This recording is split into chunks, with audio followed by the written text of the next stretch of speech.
It's a very lovely scene, isn't it? For as much as I don't like some of the things they've done with Utawarerumono ZAN, this just looks right. Not to mention all the models actually look okay from the back. Wait until you see them from the front.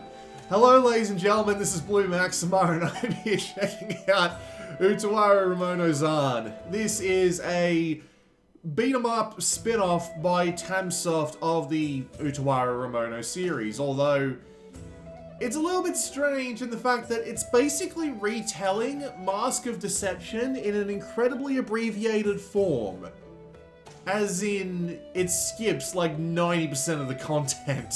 It's so bizarre.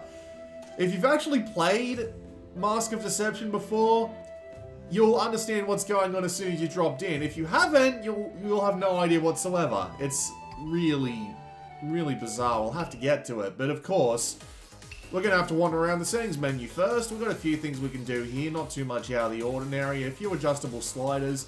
Sound effects and voices are actually kind of high in comparison to the background music. They drown out the background music almost entirely, which is why I've got them down a little bit. The sound balancing is a little better with my settings. And here's some pretty basic camera stuff. Controls you can't really change, but you don't really need to, so that's a thing. You've got your tutorials.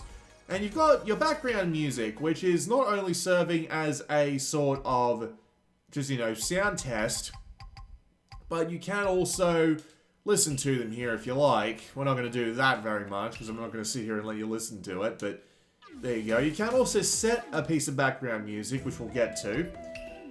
You also have military medals, which are what you get when you perform certain tasks in-game, like finish free missions, get strategy scrolls, acquire a level 10 scroll, which is incredibly easy to do, that you can see here. And some other things, like complete all the normal and hard story missions. And once you do them, you can unlock the reward, which in this case is the Age of Turbulence, which is some background music. You've got alternate outfits, background music, and you can also complete the lines for alternate outfits.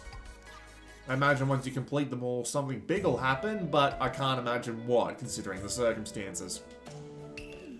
So if you go to equipment upgrade, you can talk to the girls, Ururu and Sarana, and they will have some things for you to upgrade and obtain. So you unlock them as you go along in the story mode, and the gold ones are ones you can only get once, so they'll usually be like outfits, a scroll that has a good effect but can't be upgraded, or a extra sigil. And in order to do this, you just press X and you can spend some money. You can buy 1 or 10, it's better to buy 10, especially with the amount of bloody money you get in this game. And it will unlock the stuff for you, depending on your luck, but it's actually pretty easy to get all the one-time stuff.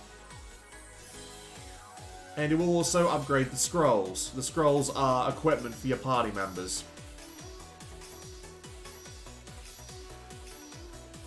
So, nice and easy. We'll probably unlock high quality as we go through. So we could go to party, but it'll give us an option to customize that stuff before we go in. There is network co-op, but I am playing this game before release, so no one is playing, and considering how short this game is, I don't think anyone will be playing. Let's go to the Hakuo Arena. I assume that's how you pronounce that. I've never heard that term used in the games before. So we have 3 options here. We've got the story mode, which is exactly what it sounds like. Battle Recollections, which is basically replaying the story mode missions, but with a little bit extra stuff on top. And Free Mission, which is just a bunch of reusing of the same story mode levels, but with some different objectives. With that said, let's go play some of the story. Now, I'm pretty sure at this point we're somewhere where there won't be any major spoilers for Mask of Deception, but I'm going to warn you now, there might be. They have this annoying tendency to drop things that were like major revelations in Mask of Deception in as just one word or one paragraph sort of announcements. It's really, really weird if you've played the games before. Nevertheless, let's just play Chapter 11. It's probably going to be a long cutscene because there tends to be a big set of those sometimes. Like, I've had more than a couple of chapters at this point be nothing but gigantic cutscenes that were basically ripped straight from Mask of Deception. With that said, I'm just gonna let this play through so you can listen to, like, the music and the sound effects and the voice acting.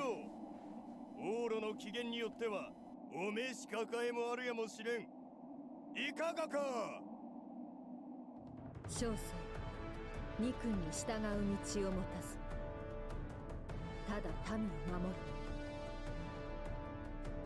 そうか、民も守れずに死ぬとは合わん。せめてこの場で華々しく死ぬがよい。虫けらのごとく踏み潰せ。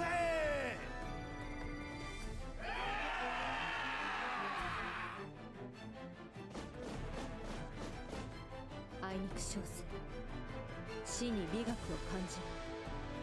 ならばそのまま潰れてしまえ。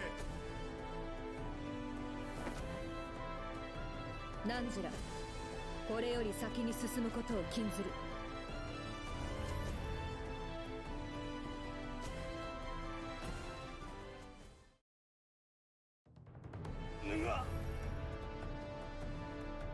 これより先、小生の領域であ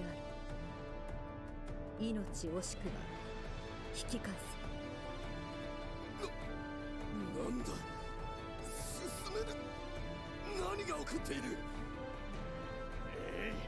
たかが一人に何をしている。突撃せよ、押しつぶせ。是非もなし。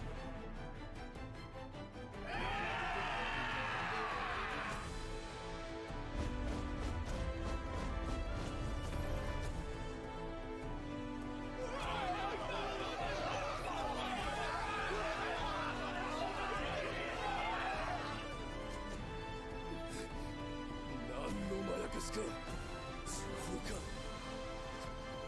止まれ。一旦攻撃を中止せよ。全軍一歩前進。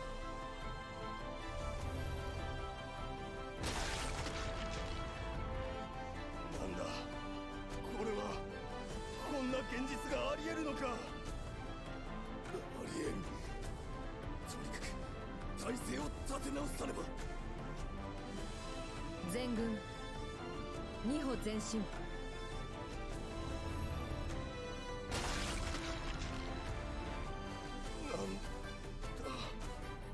なんなのだこれは。バカな。ありえん。民を守るため小生悪鬼羅刹となると阻む者を蹴散らさん。全軍前進。む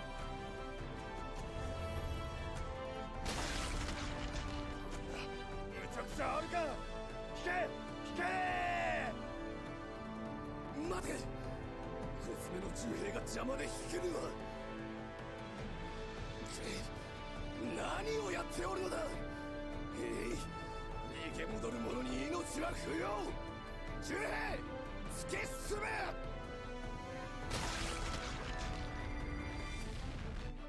ありえん。ありえん。こんな理不尽あってたまるか。見誤ったのだ何時ら。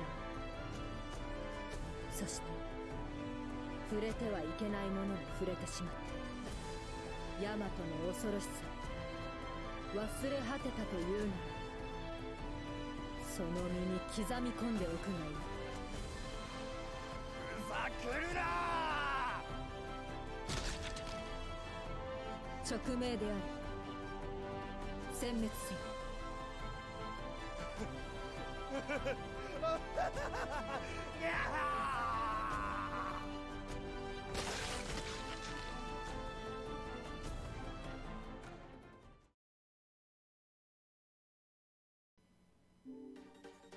Huh. Okay. I can't say I'm surprised, but that's just something that happens sometimes. So, yeah, annoyingly enough, we didn't actually get to see anything with the rest of the party, which is a little frustrating, mainly because I would like to show off the other models. Yeah. We'll do chapter 7.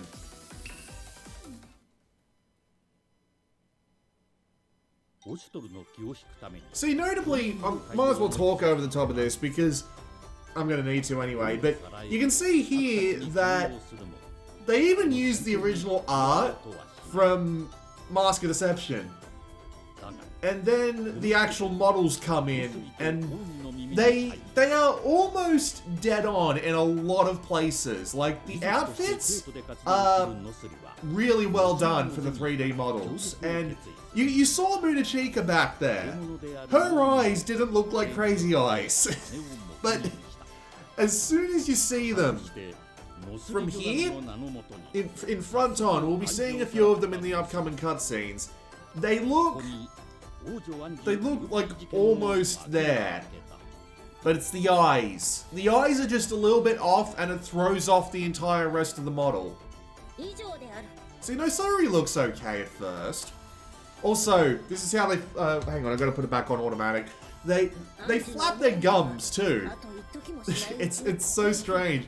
After having played so many games with bloody, like, at least decent lip syncing, it's so weird watching them just flap their gums up and down like they don't give a crap.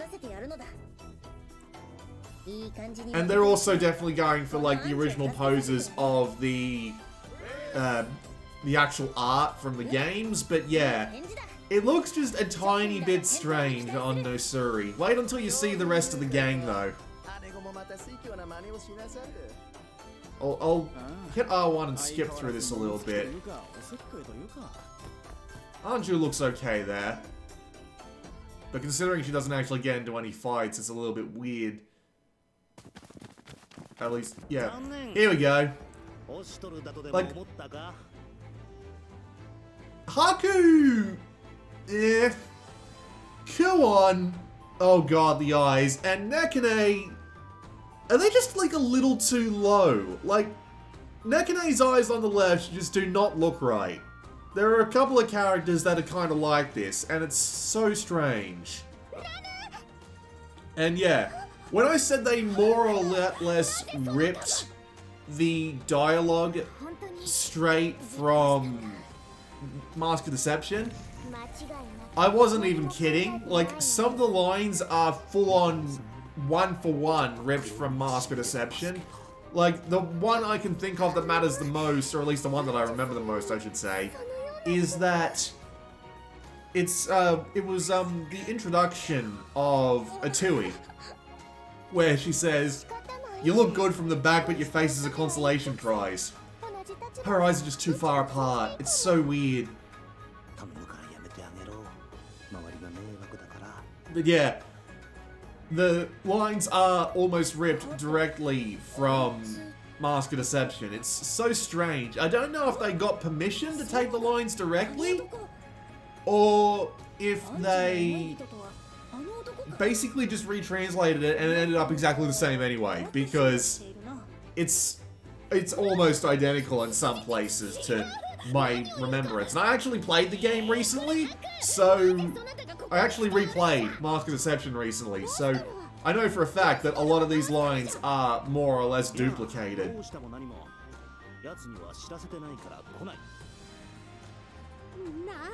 But anyway, we're just going to go back to the mission selection and go on to mission 12, but we're going to skip the story cutscene and actually just hop into the game. At least, hopefully that's what we're going to do. So, oh look! The second appearance of Mikazuchi, I should say, despite the fact that he's incredibly important to the game's plot. That's another problem that I've got. I should really talk about this before we actually go on to the gameplay. They remove a lot. They skip over a lot of stuff that happens. It's almost annoying. It gets to the point where, here's an example. Nekane, you meet her relatively early on in the game, and you get to spend a fair bit of time with her, as in, like, in earlier events, right? And then when it gets to a point where they start introducing the princes and princesses from across Yamato, they bring on Kiru, and then Nekane is having a chat with Haku, and Haku says something along the lines of, "Oh, so now you give a shit about me." You've spent no time with Nekane at this point, in comparison to like the original game where you got a few sub-events with her where she shows that she really doesn't like you, so it comes out of nowhere when he says this. There are a lot of little things like this where they reference events that you don't get to hear about unless you've played the original Mask of Deception. This happens a lot and it pisses me off. I don't know why, but it just does. And it happens a lot. So if you're wondering where the bloody hell half the game went when you play through this and they reference events that you didn't actually get to see, don't worry, you're not alone. Now let's see if they actually have a... No, they don't. We just get to go straight to chapter 13, which, yeah, actually I'm kind of disappointed because here's the thing. They actually added a extra battle in that the original game didn't have. Chapter 9 actually has a battle against a Boro Gigiri and Deko Pompo and Boko Inante. But for whatever reason...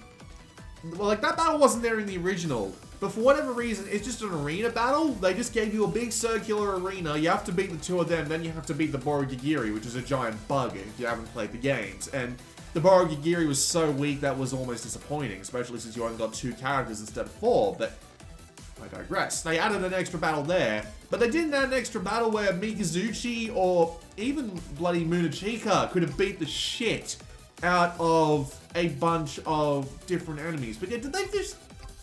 Yeah, they more or less just skipped over the... Well, not skipped over it, but... Man, that's actually kind of disappointing. They could have made an extra battle there. That would have at least helped out. What a bizarre decision. Alright, we're going to do chapter 13. And what's the bet? We get to skip the entire chapter as well here. There is room for a battle on... Yep, okay, we do actually have a battle here. Cool. Destroy the coolant pipe and freeze the Tatari and Kami. Alright, that's how we do it. So let's organize our party. We've got a few choices here. So I'm going to have Best Girl, some range support, and we've already got Haku for healing, so who are we going to pick? I think we'll pick Marlutier, because we got tank, attack, heal, and ranged support. That works pretty well for me. If we hit triangle here, we can edit our units as well, and this gives us a few things that we can do. We can actually swap in some extra techniques if we have them, which is nice. We can also change his outfit, but we've only got one alternate outfit. We're going to leave that on because it's actually a nice outfit. We can also give him some abilities. He has a unit ability, which will reduce his damage by 10%. We can also put in some equipment slots, and this is what the scrolls that we were upgrading early on come into their own. So we have a few things we can put in here. You can see just their stats. I'll go through slowly. The higher level that they are, the more they will do. So you can see here that I've got a fair few things going on here. The Pierce scroll is actually kind of useless unless you've got tons of like small attacks. And the Mercy scroll is actually kind of useful if you're going for a really high combo number, but I don't think there's any challenges in this game that actually work that way, so that's kind of unfortunate. But yeah, I've given Haku a plan of stealth and a heart of stalwartness, so it makes him a bit more tanky, and it means that enemies will be less likely to notice him, because his main ability is actually the ability to heal, which is really useful actually. He also has an extra one here that lets him do a special attack. And we can also change his raid ability, which is an ability you can call out at pretty much any time from whatever character you're using. You have to use it from another character, but as long as you're using another character, you can call out the raid at any time. But yeah, keeping that on heal is actually really useful. It's also got a sort of thing here where you can upgrade their individual stats using bonus points, which you earn by doing things like missions. And you got HP, attack, defense, and spirit, which is all pretty self-explanatory except for spirit, but we'll get to that. You've also got specialty, which will unlock more scroll slots. Very easy to understand. You can do the same thing with every character, of course. I'm actually going to change her ability so that she's just more of an attacking character, because why not? And increases heal by 3-point increments when moving, so as long as she keeps moving, she'll kick ass, which I appreciate. Let's give her more attack instead. There we go. You got any bonus outfits yet? Yay, Black Rose. Cool. Relutier. You have a ton of HP, and you've got attack and defense, which is fine. Oh, need specialty 3. Do I have enough for that? I do not. Don't have any bonus points for it at all. That's actually kind of disappointing. Oh well. And Kiru, my buddy. Yeah, oh, cool. Alright. I'll give you just some extra HP, attack and defense, and spirit. Oh, and spirit is your sigil, by the way. So you can pick a few different sigils. And you will level up in the sigil as you play the mission.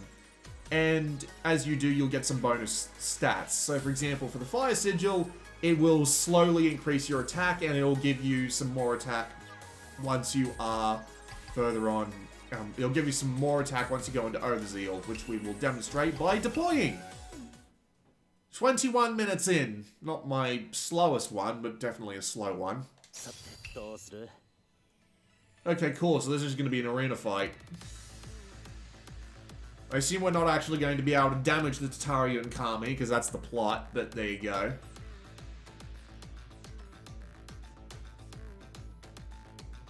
I just wonder if there'll be little ones for us to beat up as well. Yeah, everyone's wearing black.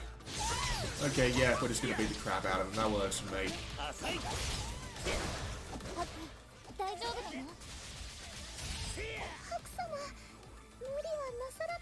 You'll have, like, little things like this, little audio clips between the characters. There are also generic ones for the free missions, which is kind of nice. But that's fine. Target complete, and more targets defeat 50 Tatari. That works for me.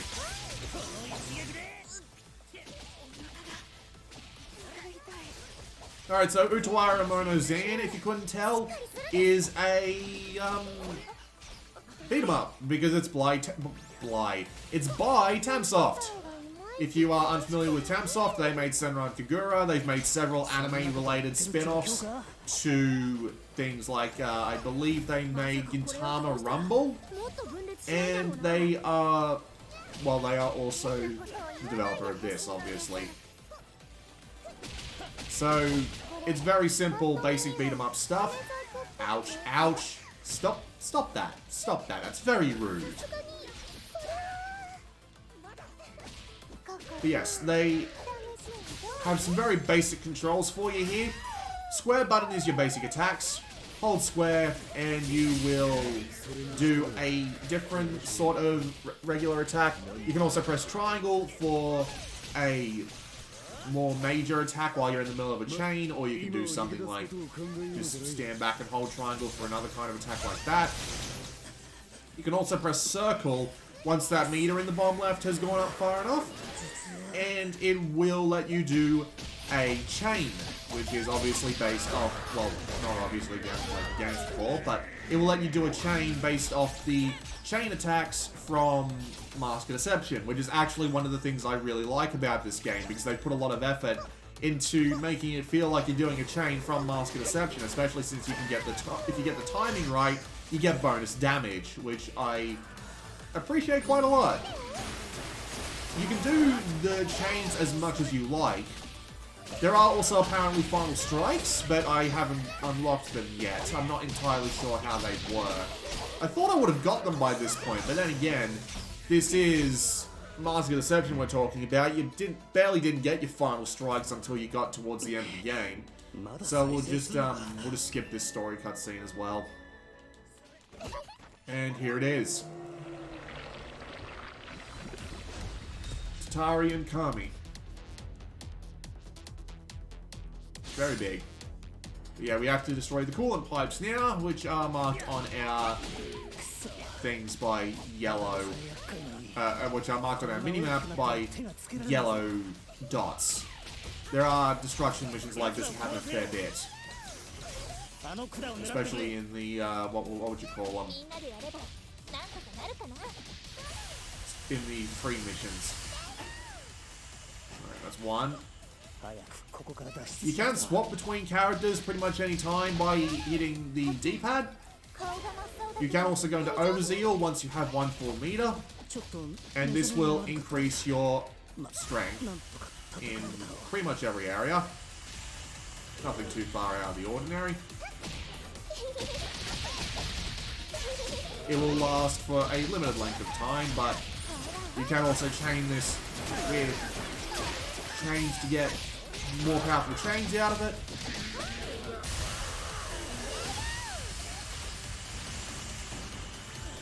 And you can also do raids by holding L1 and pressing the face buttons.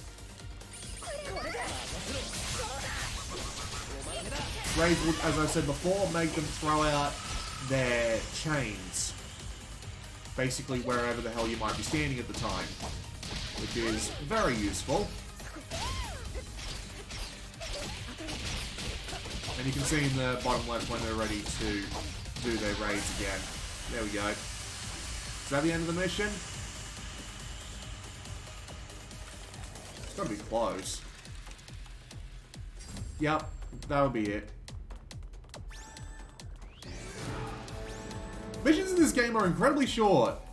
Like, you're used to a Dynasty Warriors game where you spend 20-25 minutes running around the entire place and capturing every single base and doing everything along those lines, but in this game, it's just surprisingly short. You'll never spend more than 10 minutes on one mission, in my experience.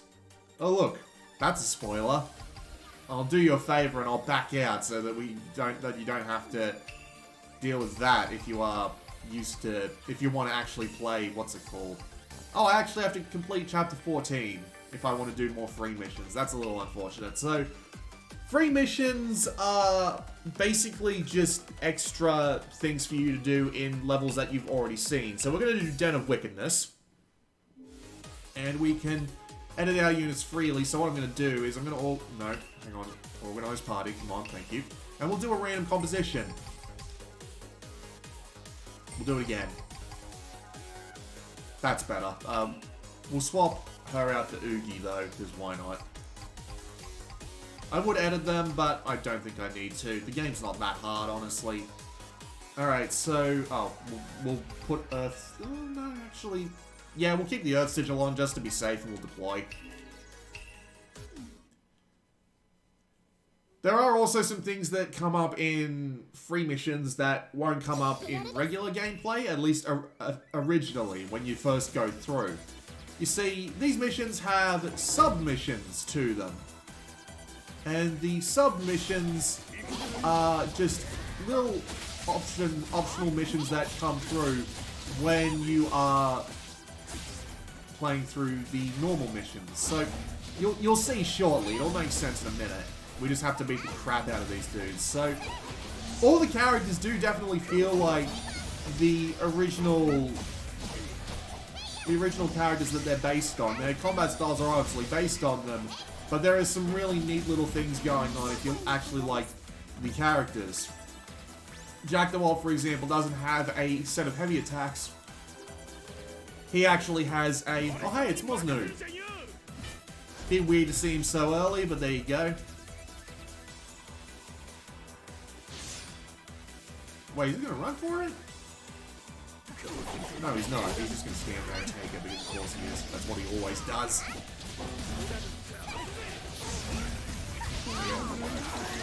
Yeah, you just stand in the corner and get the shit beat out of you. That's basically how boss battles work in this game. And it's almost disappointing. Like, even with relatively weaker characters... And by weaker characters, I mean... Weaker, by weaker characters, I mean weaker characters on your side. Often it's just easier just to get them in the corner and beat the shit out of them.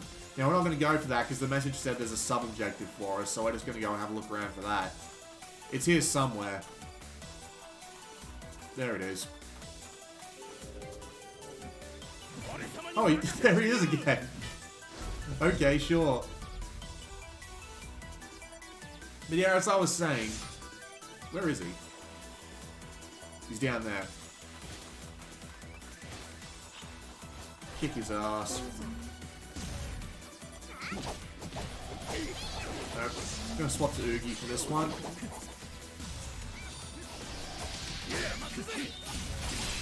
There we go.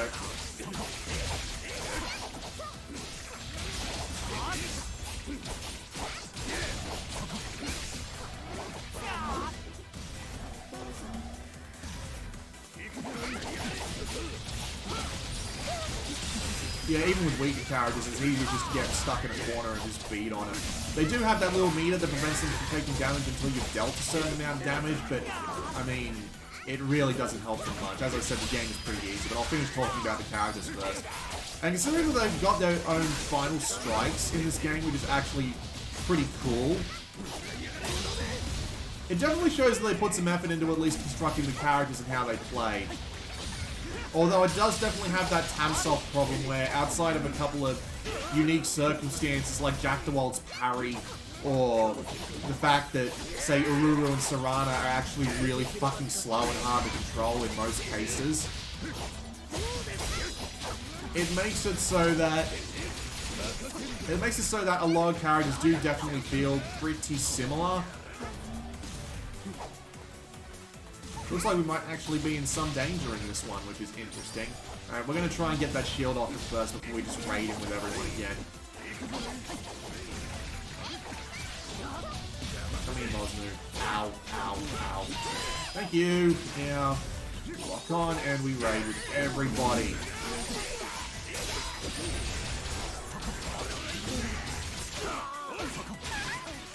Piercing damage is actually pretty useful against bosses because it goes right through those shields of theirs, but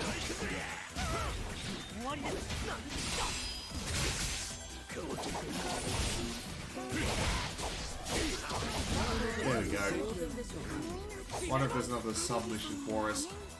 They're more than happy to plop both that you can do on one free mission on the map at the same time, so you got to be kind of careful about that. But yeah, as I was saying, the characters are interesting, but a lot of them do tend to feel a little bit the same. I mean, the timings are different on, like, their chains, and I imagine their final strikes will be different as well, but yeah, they are pretty similar. It's a Tamsoft thing, after all. Not saying it's not fun, but if you're used to games like Sengoku Basara, like I am, where all the characters feel very different on the surface of things. No new subjective just yet. If you're used to that, then this game will kind of disappoint you in that respect, but it's a Tamsoft game. If you've played a Tamsoft game before, you'd know that's pretty much coming.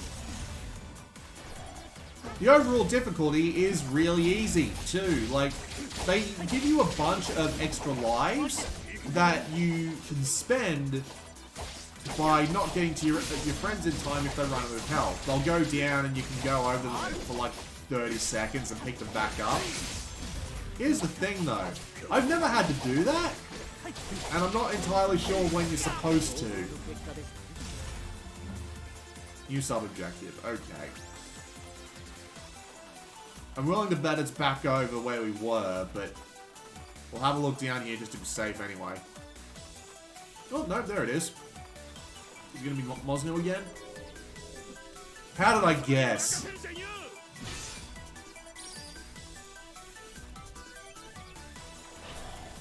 Oh, that's an officer. Let's just ignore him.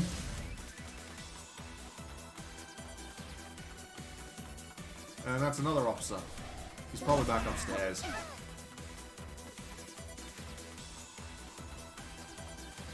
And that's another officer.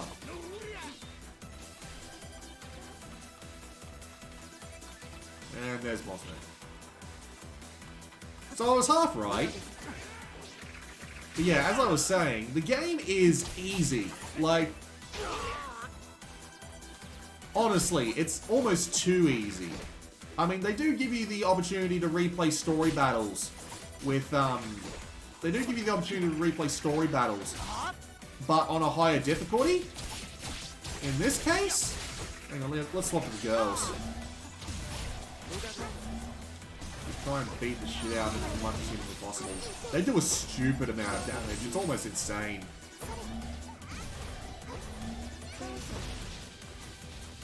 Yeah, we're all up here now, so we just need to get him in the corner and just lock him down. There we go.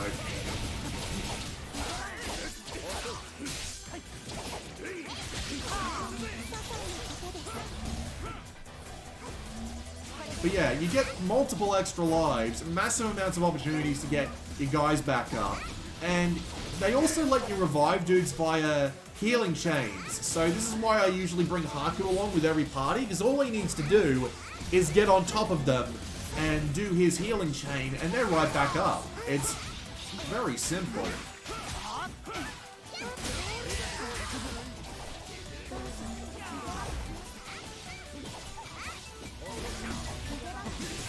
Go. Damn, my meter must be just not full enough yet. Alright, now we do this, and now we beat the ever-loving bejesus out of him with a well-timed raid. Get everybody in there to do some blocking damage.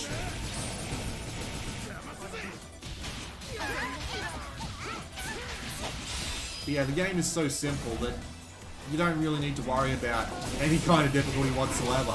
The later levels might be harder, but by that time I'll also be quite stronger, so, you know. Also, it's kind of helping me out that I've got the Earth Sigil going, because admittedly, taking the full brunt of that attack probably would have killed me.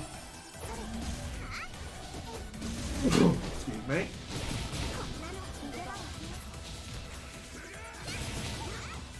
I'm not going to say it's not fun, because it absolutely is fun just beating the crap out of a bunch of dudes with the Utawarerumono characters.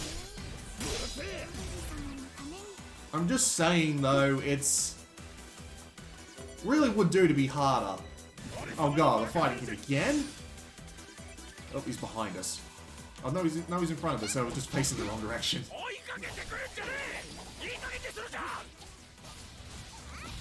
No, I'm afraid there is no laying off on the boss move. Let's see if I can get a good parry in with it. Oh, no, he's running. There we go. Counter, counter. Didn't do much to it, admittedly. Oh, we need to level it up some more. Ow.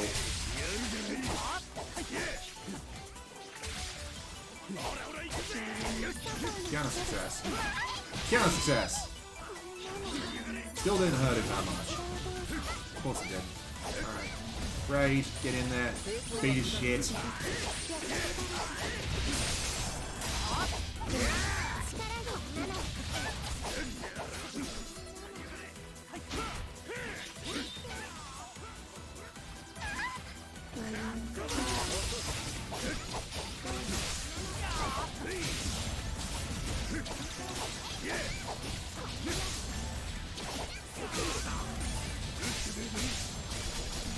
Totally didn't get the timing right on that, but whatever.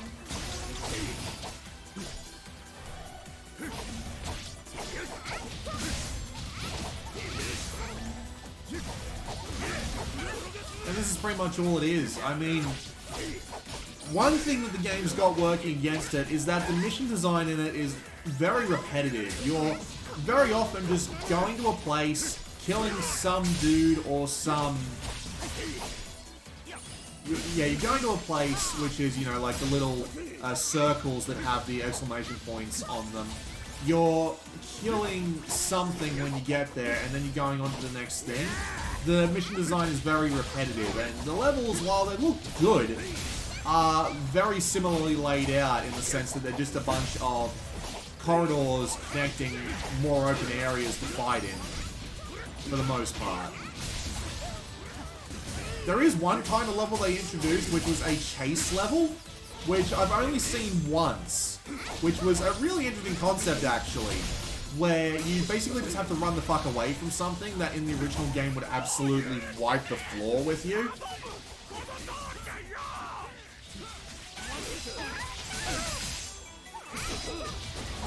And it was kind of like those levels in Crash Bandicoot where you had to run away while avoiding enemies and jumping over obstacles and something like that. But I've only ever seen one example of that in like 14 story chapters. And it's kind of depressing in that sense. It would be neat to have more unique objectives, but I guess it's kind of hard to adapt this kind of plot into something that can be turned into a into a no-so-style game, but I'd be lying if I said I still wasn't disappointed, especially when they show that, when they take creative liberty with what happened in the story, which is, again, kind of a bitch that they do that, because, you know, it's Mask of Deception and Mask of Truth, some of the best games I've played in the past 10 years. So it's kind of disappointing to see them take liberties like that, but, I mean, they could have given people like Mikazuchi or Munechika a unique stage in Chapter 12 or whatever it was, and done really well that way, but they just chose not to.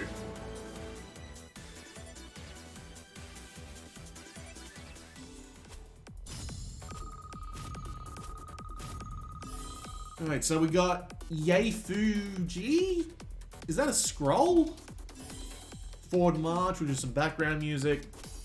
And some materials. But the thing about materials is that they just turn into money. You don't even need them for anything. It's kind of weird. They could have just dropped cash, but apparently not. Everybody levels up and gets bonus points.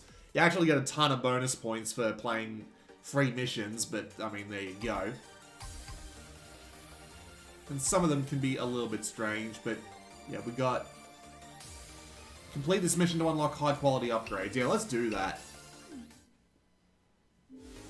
Organize my party. Let's go for another random composition. Most of those are the same. Let's try again. We've got Kuon, Atui. We'll swap Hiru for Nosuri. And for our range support, we'll bring along Mororo. Because why the fuck not? Who doesn't love Mororo? We'll keep the Earth Sigil on because these guys aren't particularly high level. And yeah, we'll just go for it.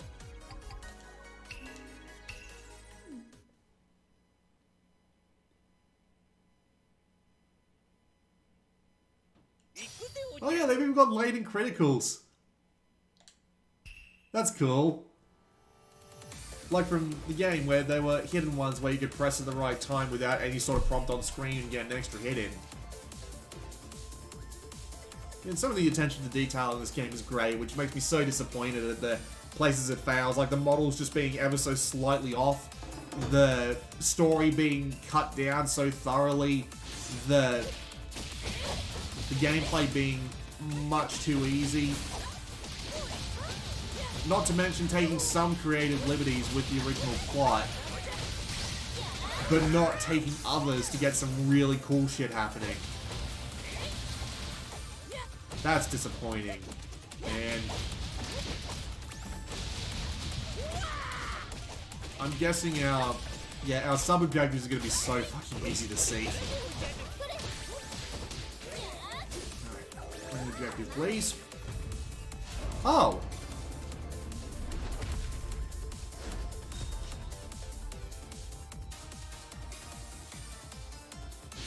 Holy shit, okay. That's not good. Also, look at Mororo's run. It's adorable. It's fucking adorable. Especially when you're playing the chase mission and he's running like a little bitch. It's even better. Man. Alright, sub-objective. We don't want to stay here too long. We'll swap to Nosuri. She's got some kicks going on, and her bow. We can even charge it up and get some piercing stuff going on there. Ouch. I'm sorry, you're wearing white. You have to die. Said the communist? Long range attack. There we go. Ow. We're okay, though. We're okay. Alright. Another sub-objective. Not at the moment. Let's get the main objective then. Defeat the Centurion. Easy enough. Can I do a chain? I can. Yeah. Not that much to see. Kuon. I actually really like this alternate Kuon outfit. It's cute. Oh yeah, also, another thing that kind of pisses me off about the way they've cut the cutscenes down in this game is that they've made it so that, like, you know how Kuon is kind of a bitch in Mask of Deception, where she's constantly giving Haku, like, punishments that really don't fit the crime? Especially when it's clearly got nothing to do with him. Well, in this game, they kind of took that away, so when he makes reference to it and they beat the shit out of him, it just comes out of nowhere again. Like, that thing where they cut it down so much that it just seems like... They cut it down so much, it gets rid of some of the characterization. Again, you know what they're talking about if they've played the game, but for people who are coming into this series thinking, oh, I don't want to deal with like a 40-hour visual novel cross-strategy RPG, I'll play this to see what it's about.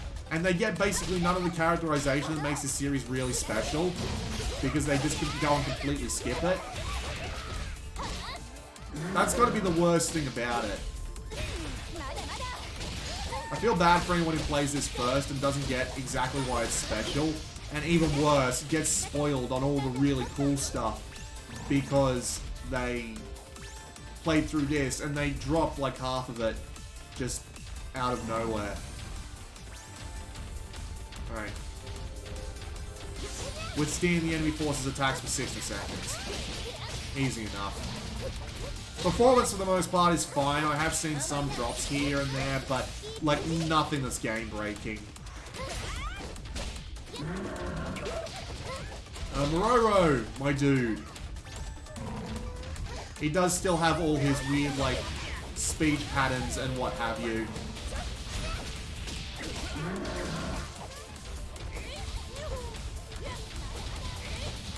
Because of course he does. It wouldn't be Mororo if he didn't speak like an old English gentleman.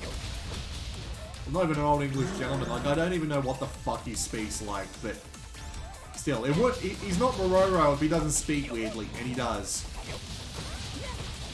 I don't know if that's a good sign for the upcoming localization of Prelude to the Fallen, that they put the effort in here, or if it's just them literally copying the lines from Mask of Deception, because it'd be weird if they didn't. Yeah, even with that big dude running around, we didn't even lose a single person, even Mororo, who should have gone down easily. I mean, that's probably because we had the defense sigil, but... Ow.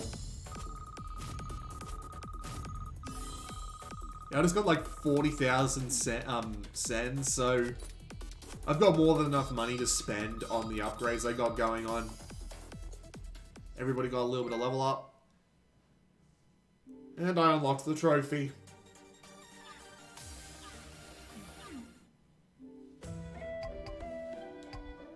Let's just go see what I get. It's probably going to cost a ton though. No, only 22k. It's actually not that bad, all things considered. Got the Dark Knight outfit and the Twilight outfit. That's a start. Oh look, it's the ones that I spent all that time upgrading, so now they're going to be completely useless. Great. Wonderful. I feel really good about myself right now. Didn't even get the strategy scroll. Light sigil. Patience scroll. I wonder what that does. Fortunately, they don't actually tell you from here. Yeah, we just do it again.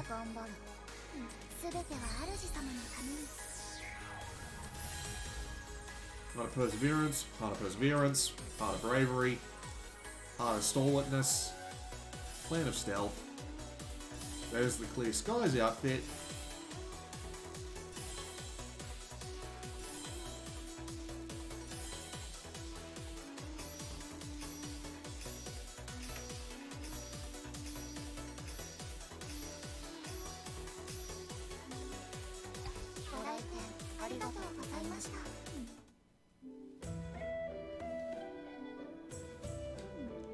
So, it's hard. It really is, because they've clearly given a shit about the source material to a point. And, like, the models they got going on for the most part look great. Like, if it wasn't for the eyes being weird on some of the characters, the models would be, like, dead on. The combat styles fit their personalities and techniques in Mask of Deception perfectly. And they've even got some of the really neat little tweaks in there, like having invisible bonus hits that you can do. And they've clearly, like, either they pulled the lines directly from Mask of Deception or they translated them almost perfectly the same, because the lines are almost dead on. And when the characters do get time to shine, they do. But with the amount they cut out of the plot, like the sheer massive amount they've cut out to the point where they reference things that didn't actually get seen in this game. And things like the easy difficulty, the repetitive mission design, and the overall similarity between a bunch of the characters, and just general things like that just disappoint me. I'd be lying if I said I didn't have fun while I was playing it, but under no circumstance would I recommend this to anyone who isn't already a fan of the series via playing Deception and Truth. This doesn't even go through Truth, and considering a couple of things they changed, like, you know, having Haku and Ukon actually fight on the boat, it's so bizarre in that sense. Like, I don't even know how they'd pull off Truth, especially since an absolute ton of Truth isn't actually spent fighting, so how many cutscenes would they cut out of that one? Would they cut out, like, they would absolutely cut out, like, my favorite scene in the entire series so far, because it doesn't really add anything to the plot and they can afford to cut it out. And that's what disappoints me about this. So, yeah, I stand by what I said. If you haven't played this series before, go and play Mask of Deception. You will have a much better time than this, just due to the way they've structured the story that makes it almost unintelligible at times. If you've played those games before and you're looking for a decent but otherwise unremarkable beat-em-up set in the same universe that only goes over 1/3 of the overall trilogy, and even then, it's a massively cut down third of that, it's a massively cut down portion of that original third, then you'll probably enjoy this, but I imagine this is not going to sell very well at all, and it's going to languish on the shelves, and well, at least we're going to get Prelude to the Fallen. I can at least sit relatively confident in that. Although, the way things are going, I'd be amazed if it actually came out on Vita at this point. But anyway, this has been Blue Maxima, and I will see you all next time.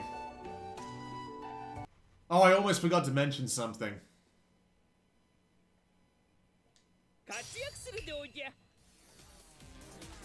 So, when you're in-game, and you hit the pause button, you can actually play the background music you selected earlier on in the options menu. It's annoying that they only let you do one of these, but at the same time, at least it's good that they give you one of the best ones to start with.